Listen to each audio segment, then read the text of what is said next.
खबर का रुख कर लेते हैं। आगामी विधानसभा चुनाव के लिए उल्टी गिनती शुरू हो गई है। तृणमूल कांग्रेस ने जहां एक तरफ अपनी ताकत झोंकी हुई है, उम्मीदवारों की घोषणा तृणमूल कांग्रेस ने पहले ही कर दी है, जबकि बीजेपी की तरफ से भी अब कैंडिडेट्स की पहली लिस्ट आ गई है। वैसे तो वोटिंग 294 सीटों के लिए होगी, लेकिन हर किसी की निगाहें इस बार नंदीग्राम सीट पर टिकी हैं। एक ऐसी सीट जिस पर बीजेपी और टीएमसी दोनों की प्रतिष्ठा दांव पर है।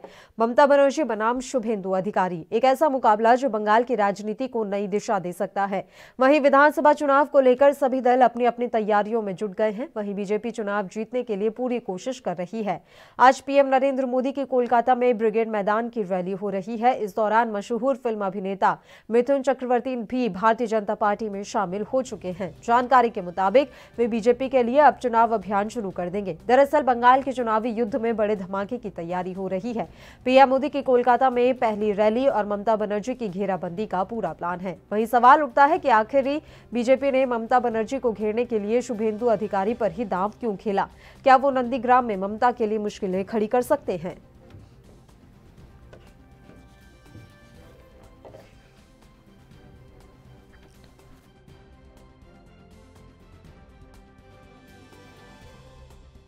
बंगाल विधानसभा चुनाव के लिए उल्टी गिनती शुरू हो गई है। तृणमूल कांग्रेस ने उम्मीदवारों की घोषणा पहले ही कर दी। वहीं प्रधानमंत्री नरेंद्र मोदी की रैली में शामिल होने के लिए पश्चिम बंगाल के कोने कोने से लोग आ रहे हैं। ब्रिगेड मैदान में लोगों का हुजूम उमड़ पड़ा है।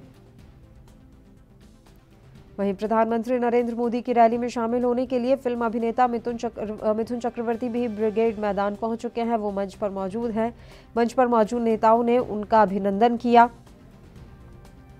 आपको बता दें कि इस रैली में शामिल होने के लिए लोगों को घर घर जाकर निमंत्रण दिया गया था। उधर हुगली से बीजेपी सांसद लॉकेट चटर्जी ने कहा कि इस बार खेला नहीं होगा, जबकि बंगाल की जनता मैजिक करेगी। लॉकेट ने इस दौरान बंगाल की बेटी को लेकर ममता बनर्जी पर निशाना भी साधा। पीएम मोदी के ब्रिगेड रैली में अब दिनेश त्रिवेदी पहुंच गए हैं। दिनेश त्रिवेदी के पहुंचने के बाद मंच पर बैरकपुर के सांसद अर्जुन सिंह भी भाषण दे रहे हैं।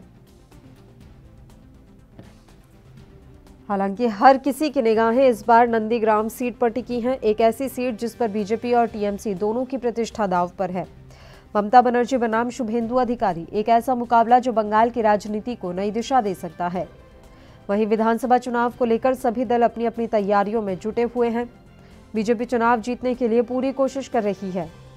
आज प्रधानमंत्री नरेंद्र मोदी की कोलकाता में ब्रिगेड मैदान में जो रैली होनी है, उसको लेकर बड़ी संख्या में लोगों ने पहुंचना शुरू कर दिया है।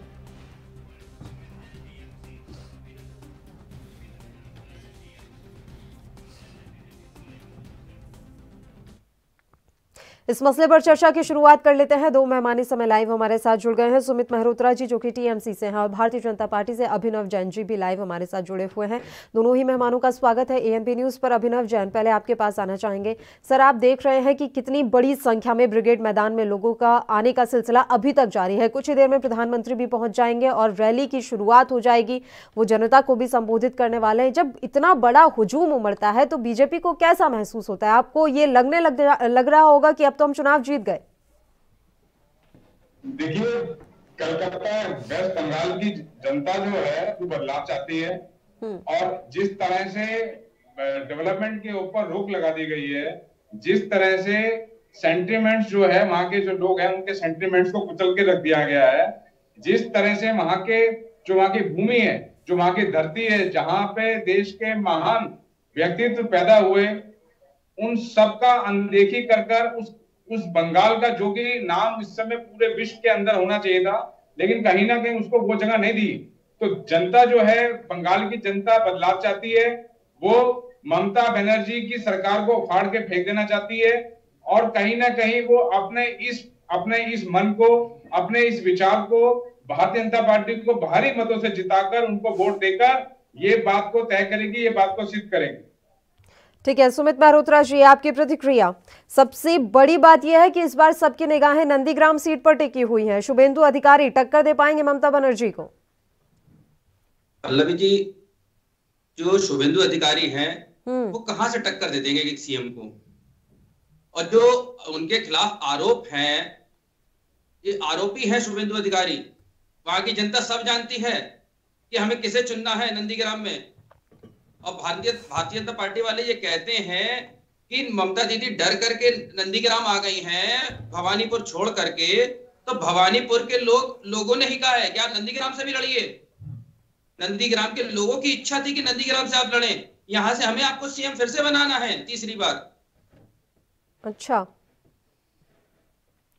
तो सुमित मेहरोत्रा जी, आज मिथुन चक्रवर्ती भी भारतीय जनता पार्टी में शामिल हो गए हैं। स्टार कास्ट की एक लंबी फौज बीजेपी के पास है, आपके लिए नुकसान? नहीं, हमारे लिए कोई नुकसान नहीं है। ये तो भारतीय जनता पार्टी को देखना है कि ये वही वॉशिंग मशीन है कि अभी मिथुन चक्रवर्ती के बेटे हैं, इनके खिलाफ आरोप हैं, रेप केस के आरोप हैं, इनकी बीवी के ऊपर भी आरोप हैं, तो ये आरोपियों को लेते चले जा रहे हैं, वॉशिंग मशीन में डालेंगे और साफ लाके खड़ा कर देंगे कि ये लोग बिल्कुल साफ हो गए। जब तक आपके साथ थे, आपकी पार्टी में थे, बिल्कुल बेदाग थे। जैन जी, मैंने आपको सुना था, आप सुन लीजिए। भारतीय जनता पार्टी को पकड़ा, उनको ज्वाइन किया, तब से आरोपी है। इसी डर से तो मिथुन चक्रवर्ती ने ज्वाइन नहीं करी है, सीबीआई का डर दिखाने के लिए। हो ही रहा है इतने दिनों से इनका खेल। सीबीआई से तो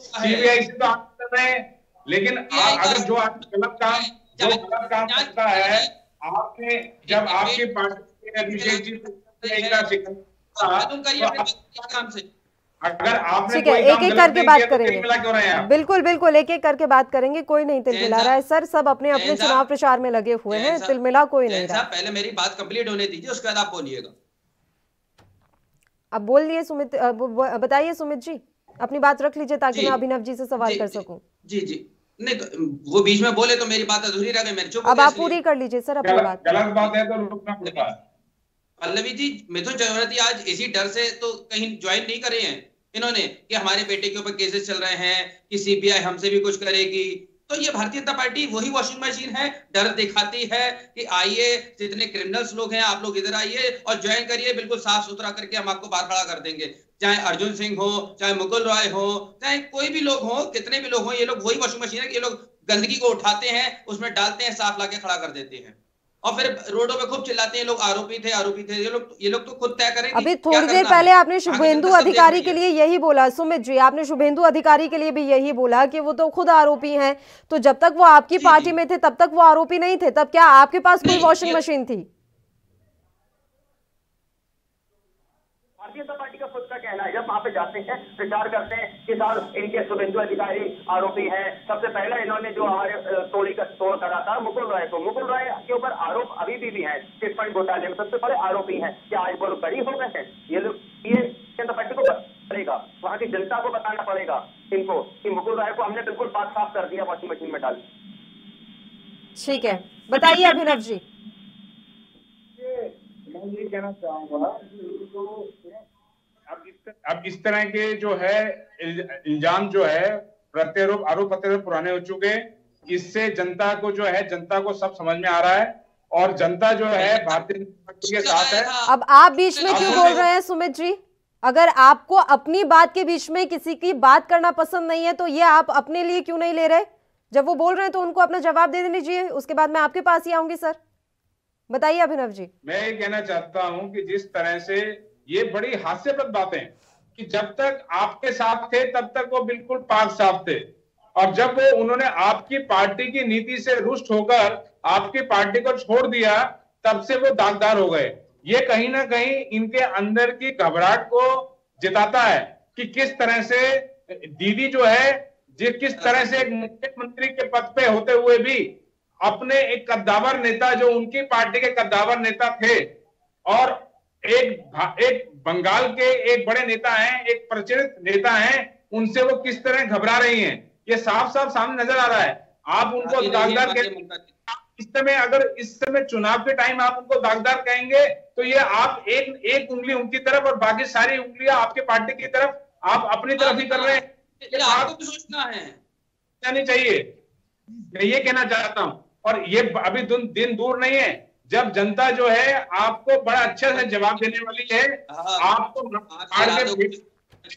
आप अब तक बंगाल के भले के लिए, बंगाल के किसान के लिए, बंगाल के व्यापारी के लिए, साहित्यकारों के लिए, महापुरुषों के लिए, अगर आपने उनके ऊपर एक तरह की जो है, एक तरह की मिट्टी अगर पोतने का काम किया है, एक तरह का आपने बंगाल को दबाने का काम किया है, तो वो आपकी सरकार ने किया है, ममता बनर्जी ने किया है, और आपकी जो खराब नीतियां हैं और आपके जो बेईमानियां हैं उन्होंने किया है। ठीक है। सुमित मेहरोत्रा जी, दिनेश त्रिवेदी भी ब्रिगेड रैली में जो है पहुंच गए हैं, और जो लॉकेट चटर्जी हैं हुगली से बीजेपी के सांसद हैं, उन्होंने कहा है कि इस बार पश्चिम बंगाल में खेला नहीं होगा, जबकि बंगाल की जनता मैजिक करेगी।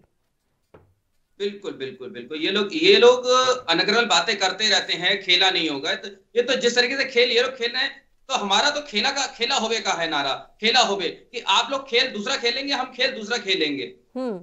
ये लोग लड़ाई दंगे का खेल खेल रहे हैं, हम लोग दूसरा खेल खेलेंगे। हम लोग लड़ाई दंगे के उसमें नहीं है कि वहां पे मारकाट हो या जनता सुरक्षित रहे, पर भारतीय जनता पार्टी चाहती है जितनी ज्यादा वहां पे मारकाट होगी, जितने ज्यादा खूनी संघर्ष होगा, उतना ज्यादा बीजेपी को फायदा होगा। ये लोग सोच के बैठे हैं, पर ऐसा होने वाला नहीं है। ये लोग कितने भी चरण में चुनाव कर लें, ये इन लोगों को हार निश्चित मिलेगी इस बार। वहां की जनता देख रही है। महंगाई के ऊपर बात नहीं करते हैं, भ्रष्टाचार के ऊपर बात नहीं कर रहे हैं, देश में क्या हालात पैदा हुए इनको कोई मतलब नहीं है। युवा जो है बेरोजगार होता जा रहा है। ये लोग जब नौकरी मांगते हैं तो कहते हैं आप पकौड़े तलिए। ये तो हमारे देश के गृह मंत्री हैं, कहते हैं पकौड़ा तलिए। तो क्या होगा इस देश में? आप पकौड़े तलने वाले की बेइज्जती ना करें। अरे जैन साहब पहले मेरी बात कंप्लीट होने दे, फिर आप अपनी बात करिएगा। आज देश का युवा बेरोजगार है। आपने 2 करोड़ नौकरियां हर साल देने की वादा करा था, क्या पूरा हुआ ये आप बताइए? कहीं मिली नौकरी? नहीं मिली। व्यापार के ऊपर आ जाइए, धंधे बंद होते चले जा रहे हैं आप ही के उसमें। देश की जीडीपी नीचे आ गई है, इसके ऊपर भी जनता आपसे पूछेगी। सबक सिखाएगी आपको बंगाल की जनता। जो आप लोग गलत वादे करते हैं, जब चुनाव आता गलत वादे करते हैं और वादे पूरे नहीं करते हैं। देश के संग में भी आपने धोखा करा है। पानी के लिए क्या किया आप ये बताएं। आपकी सरकार रही, स्टेट के अंदर आप भूल गए हैं। सुनिए जैन साहब, हमारी सरकार ने 73 लाख किसानों को पूरा पैसा दिया है। आप लोग किसानों के संग में धोखा कर रहे हैं। आप लोग बातें करते हैं 23 लाख किसानों की, वहां पे 73 लाख किसान हैं। आप लोग पूरे 73 लाख किसानों को दीजिए पैसा, आपसे बड़ी सुविधा दे रहे हैं किसानों को। आप लोग 3 किस्तों में पैसा देते हैं, कम पैसा 6,000 रुपए दे रहे हैं, हम 2 किस्तों में दे रहे हैं, 10,000 रुपए दे रहे हैं किसानों को। कहते हुए जनता के लिए क्या काम किया? कुछ काम नहीं किया। आप कह रहे हैं गरीबी हो रही है, आप कोई विजन नहीं है। अपना विकास कर रहे हैं, केवल आप अपना विकास कर रहे हैं, केवल अपने दो नेताओं कर रहे हैं। अंबानी और अडानी प्राइवेटाइजेशन करते चले जा रहे हैं, हर चीज बेचते चले जा रहे हैं। क्यों? ये भी जनता पूछेगी। रेलवे बेच दी, एयरलाइन बेच दी, SBI बैंक बेचते चले जा रहे हैं, कब तक बेचेंगे साहब? जनमानस के लिए वहां पे क्या किया? मुझे मौका दे, मुझसे पूछे, मैं आपको बताता हूं कि केंद्र सरकार ने, एक केंद्र सरकार होने के नाते क्या किया उसने बंगाल के लिए, मैं आपको बताता हूं। आप मुझे ये बताएं कि आपने बंगाल में। ठीक है, एक एक करके बात करेंगे। दोनों से मैं रिक्वेस्ट कर रही हूँ, एक एक करके बात करेंगे। सर, दोनों एक साथ बोल रहे हैं, किसी की बात बिल्कुल क्लियर समझ में नहीं आ रही है। सुमित जी, एक बार जवाब ले लेते हैं हम अभिनव जी का, उसके बाद मैं आपके पास आ जाऊंगी। सर बताइए अभिनव जैन जी। बंगाल में इनकी सरकार थी, इस बात को ये भूल गए। बंगाल में इनकी सरकार अभी तक है। ये कह रहे हैं कि बंगाल में रोजगार नहीं है, ये कह रहे हैं बंगाल में भूखमरी है। मैं ये पूछना चाहता हूं कि केंद्र सरकार होने के नाते भाजपा ने क्या किया, ये मैं बताऊंगा, लेकिन आपकी सरकार ने क्या किया जनता के लिए आप बताएं। सिलेंडर 850 रुपए पार, 100 रुपए पेट्रोल पार, जवाब दीजिए। 100 रुपए पेट्रोल पार, 850 रुपए गैस सिलेंडर, चूल्हा जलेगा नहीं, क्या होगा? लोग फिर से लकड़ों में जलाएंगे साहब। कहाँ है आप? महंगाई बढ़ा दी है आपने। आप इसके ऊपर भी तो कुछ बात करें। कोई बात नहीं। मैं बताता हूं आपको क्या किया। भाजपा ने पूर्वी डेडिकेटेड फ्रेट कॉरिडोर बनाया, जिससे कि उद्योगों को एक अवसर मिलने वाला है। भाजपा ने किसान रेल, विशेष किसान रेल जो है लॉन्च करी, जिससे कि किसानों को, और ना सिर्फ किसानों को, सभी व्यापारियों को बहुत लाभ मिलने वाला है, जिसके अंदर। ठीक है, दोनों ही मेहमानों को अभी मैं यहाँ पर रोकना चाहूंगी। इस समय हम अपने दर्शकों को तस्वीरें दिखा देते हैं ब्रिगेड मैदान की, जहां पर मिथुन चक्रवर्ती का संबोधन इस समय जारी है। ভারতবর্ষের সবথেকে বড় বড় লিডার্সরা বসে আছেন, আর তার ঠিক কিছুক্ষণ পরেই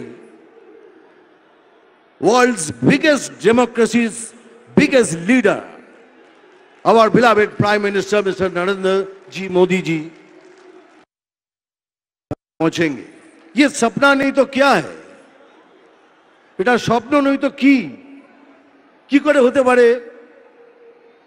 একজন যে একটা ব্লাইন্ড লেনে জন্মেছে সেখান থেকে আজ এখানে এসছে। আর একটা স্বপ্ন দেখেছিলাম, তখন আমার বয়স 18, কি আমি গরিবদের জন্য কিছু করব, গরিবদের তাদের হক দিলাবো, গরিবদের সম্মানে মাথা উঁচু করে দাঁড়াবার সুযোগ করে দেব। আর আজকে মনে হচ্ছে কোথাও যেন আমি সেই স্বপ্নটা দেখতে পাচ্ছি। আর এটা হবেই, it has to happen, because স্বপ্ন শুধু দেখার জন্য আসে না, স্বপ্ন আসে সফল হবার জন্য। যদি সেই স্বপ্নটাকে কেউ হৃদয় দিয়ে দেখে, সে স্বপ্ন সফল হয়। আর তার সব থেকে বড় উদাহরণ হলো আমি বাঙালি, আমি গর্বিত, আমি বাঙালি। তেমনি ভুলে যাবেন না দেশবন্ধু চিত্তরঞ্জনের 150তম বছর এটা। ভুলে যাবেন না রানী রাসমণিকে, ভুলে যাবেন না विद्यासागर। एराई हलो एक्चुअल बंगाली।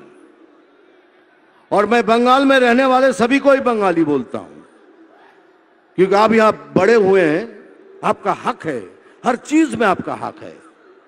और आपको छीनने का हक जो छीनने की कोशिश करेगा, वहां हम जैसे कुछ लोग खड़े हो जाएंगे। सभी के भाषण सुन चुके हैं हम। আমি জানি আপনারা আমার ওই ডায়লগটা শোনার জন্য ওয়েট করছেন। হ্যাঁ জানি, মারবো এখানে, লাশ পড়বে শ্মশানে। এই ডায়লগটা চলবে, কিন্তু এবার একটা নতুন ডায়লগ দিচ্ছি। এই আমার ক্যাম্পেইন শুরু করার আগে এই ডায়লগটা মনে রাখবেন। এত বড় বড় লিডার্সরা এখানে বসে আছেন, তারা যা যা ভাষণ দিলেন সেটাকে এক জায়গায় করে একটা খালি ডায়লগ বলবো, আর সেটাই আমি। আমার নাম মিঠুন চক্রবর্তী, আমি যা বলি তা করে দেখাই। আর সেই ডায়লগটা হলো, আমি জল ঢোড়াও নই, বেলে বোড়াও নই, আমি একটা কোবরা, গোখরো। আমি জল ঢোড়াও নই, বেলে বোড়াও নই, আমি জাত गोखरो। चलिए मुद्दे का रुख कर लेते हैं। दोनों मेहमान लगातार हमारे साथ जुड़े हुए हैं। अभिनव जी, मैं पहले आपके पास आना चाहूंगी, क्योंकि सर समय की भी हमारे पास कमी है, इसलिए मैं अब दोनों ही मेहमानों से आखिरी रिएक्शन लेना चाहूंगी इस पूरे मसले पर। बताइए अभिनव जी। देखिए, मैं ये कहना चाहूंगा कि भारतीय जनता पार्टी ने केंद्र में होते हुए बंगाल की जनता के लिए बहुत काम किया। चाहे हम बात कर लें कि वहां के किसानों की बात कर लें, चाहे वहां पर हम व्यापारियों की बात कर लें, बहुत बड़ा लॉजिस्टिक और बहुत बड़ा ट्रांसपोर्ट जो कि उनके कार्य क्षेत्र के अंतर्गत आता है, भारतीय रेल के अंदर आता है, बहुत सारा किया। नॉर्थ साउथ मेट्रो का विस्तार किया, महाराष्ट्र से लेके और आपका बंगाल तक की ट्रेन चलाई, जिससे बहुत सारा माल एक्सपोर्ट होगा, बंगाल से जा सकता है। मैं ये कहना चाहूंगा कि आप लोगों ने क्या किया? आप लोगों ने ना ही वहां की संस्कृति की रक्षा कर पाए और ना ही वहां के आम जीवन की रक्षा कर पाए, जिससे जनता त्रस्त है। जहां पे रविंद्रनाथ का टिकट 50 रुपए का, 50 वाला 100 रुपए का, यही आप लोगों ने विकास करा है जनता को मारने के लिए। बच जाना चाहिए था, आपने ऐसा कोई काम नहीं किया और इससे जनता बड़ी त्रस्त है। आपने सिवाय टोलेबाजी हो चुकी है आप लोगों से 7 सालों में केंद्र की सरकार से। आपको बहुत भारी तरह से आपको जवाब मिलने वाला है। हमारे भारतीय का टिकट जो था आज 50 रुपए का कर दिया है जनाब, ये तो बताइए। ठीक है सुमित जी, आप ही बोल लीजिए सर। ठीक है। आज इन लोगों को ये दिखाई नहीं पड़ रहा है कि गरीब मरता चला जा रहा है। 10 रुपए वाली चीज आज 50 रुपए में प्लेटफॉर्म टिकट कर दिया है इन्होंने। ये रेलवे की बात करते हैं, क्या सुविधा दी है रेलवे के अंदर? आज प्राइवेटाइजेशन करते चले जा रहे हैं ये लोग, अंबानी अडानी को ट्रेनें देते चले जा रहे हैं, हर चीज बेचते चले जा रहे हैं, एयरलाइन बेचते चले जा रहे हैं। कौन सी जनता को सुविधा दे रहे हैं? 10 वाली चीज 50 रुपए में, 50 वाली चीज 100 रुपए में। आज इनसे पूछना पड़ेगा महंगाई क्यों बढ़ रही है, महंगाई के ऊपर क्यों नहीं बात करते हैं आप लोग? नौकरियां हर साल देने का, झूठे वादे मत करिए देश के सामने। गैस के ऊपर 850 रुपए के दाम हो गए हैं, पेट्रोल के 100 रुपए ऊपर दाम हो गए हैं। कब तक साहब, कब तक लूटेंगे इस जनता, कब तक लूटेंगे? जनता इस पर देगी नहीं।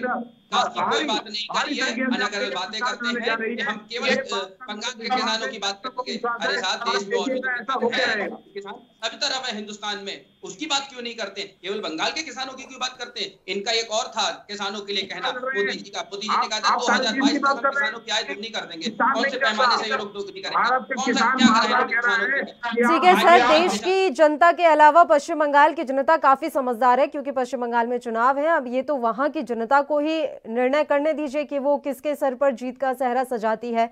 जो भी अच्छा बुरा भला जो भी होगा जनता खुद समझ लेगी, समझदार है। अपने हिसाब से हम आने वाले समय में देख लेंगे निर्णय किसने क्या कुछ किया। फिलहाल आप दोनों ही मेहमानों का शुक्रिया तमाम चर्चा के लिए, आप हमारे साथ जुड़े इस अहम मसले पर। तो आपको बता दें कि पश्चिम बंगाल में चुनाव को लेकर सियासी पारा इस समय काफी गर्म है। थोड़ी ही देर में प्रधानमंत्री का संबोधन भी शुरू होने वाला है, वो रैली में पहुंचने वाले हैं। यहाँ पर अहम ये है कि मिथुन चक्रवर्ती ने भारतीय जनता पार्टी की सदस्यता ग्रहण कर ली है। अब ये जो मास्टर स्ट्रोक बीजेपी की तरफ से खेला गया है, ये आने वाले समय में क्या कमाल करके दिखाएगा, ये तो देखने वाली बात रहेगी। इसी के साथ इस बुलेटिन में इतना ही। मुझे दीजिए इजाजत, नमस्कार।